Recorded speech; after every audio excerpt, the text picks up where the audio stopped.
मैं बात कर रहा हूँ बस हाई स्कूल यानी जगतुम्हारा हायर सेकेंडरी स्कूल के शिक्षक हरेंद्र सर से। हरेंद्र सर, आप यहाँ ज्योग्राफी पढ़ाते हैं, भाग्यवश एग्रीकल्चर ओके एग्रीकल्चर पढ़ाते हैं और आप भी यहाँ के स्टूडेंट रहे हैं जी। तो कितना कुछ बदला है उस दौर में और आज? दरअसल मैं जब यहाँ पर पढ़ने आया था 9th क्लास में जी, स्वर्गीय SS ठाकुर सर हमारे प्राचार्य महोदय थे। ये किस वक्त की बात थी? 1991 की बात है। उस समय हमारे पास एक बड़ा फील्ड हुआ करता था जहाँ आज के समय में लाइब्रेरी बनी हुई है, तो हम लोग कृषि का कार्य वहाँ पर करते थे। और समय के साथ ऐसा हुआ कि धीरे धीरे थोड़े क्षेत्र कुछ सीमित हो गया और उसके बाद फिर हम लोग पढ़कर यहाँ निकले। तो उस समय इस संस्था के नहीं, इस शहर के ही आप कह सकते हैं कि लीजेंडरी टीचर्स जो थे इस स्कूल में, आदरणीय नायडू सर, आदरणीय सिंह सर, आदरणीय KM शुक्ला सर, आदरणीय Sen madam, JP Sharma sir और बहुत सारे विद्वान जन यहाँ पर थे। बहुत अच्छा माहौल था। हमारे बहुत सारे सीनियर थे जो आज के समय में सिर्फ जगदलपुर शहर ही नहीं, छत्तीसगढ़ देश और देश के बाहर भी इस संस्था का और हमारे इस शहर का नाम रोशन कर रहे हैं। बहुत अच्छा माहौल था। वहाँ से हम लोग पढ़कर निकले और 1998 में मैं वापस यहाँ एक शिक्षक के रूप में आया जी। और उस समय सिंह सर भी थे, नायडू सर भी थे।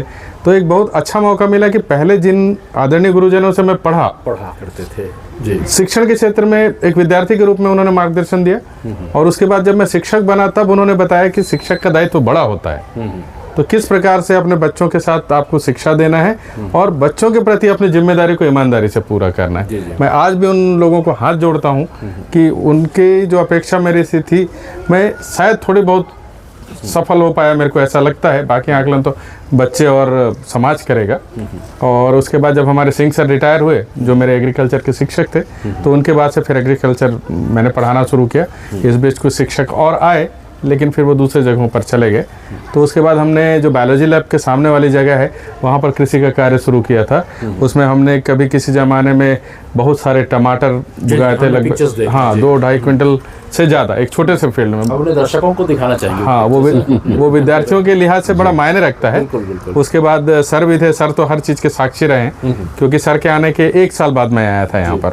हमने आलू भी उगाए, हमने बड़ी मात्रा में टमाटर भी उगाया, सूर्यमुखी भी उगाए, बहुत सारे पौधे। और एक बड़ा अच्छा कमेंट्स एक बार मिला था सर, एक विद्यार्थी एग्रीकल्चर कॉलेज में सेलेक्ट होकर गया और वापस जब आया मिलने के लिए बीच में, तो बोला सर कि हम लोग स्कूल में यहाँ जो अभ्यास करते थे, उस अभ्यास का फ़ायदा हमको एग्रीकल्चर कॉलेज में मिला।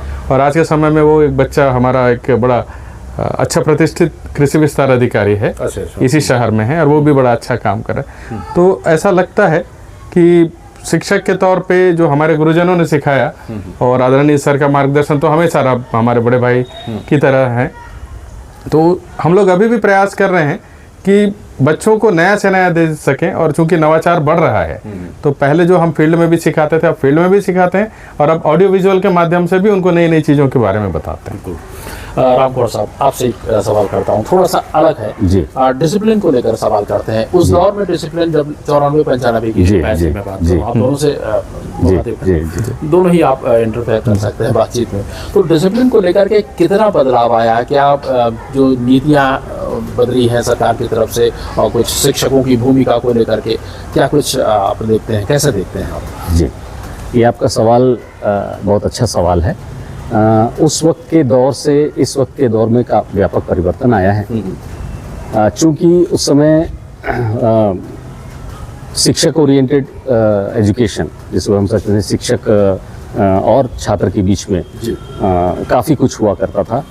जो पढ़ना, अध्ययन, अध्यापन, और शिक्षकों की बातें ही हम लोग जो है पत्थर की लकीर मानते थे, और उसका पालन भी होता था।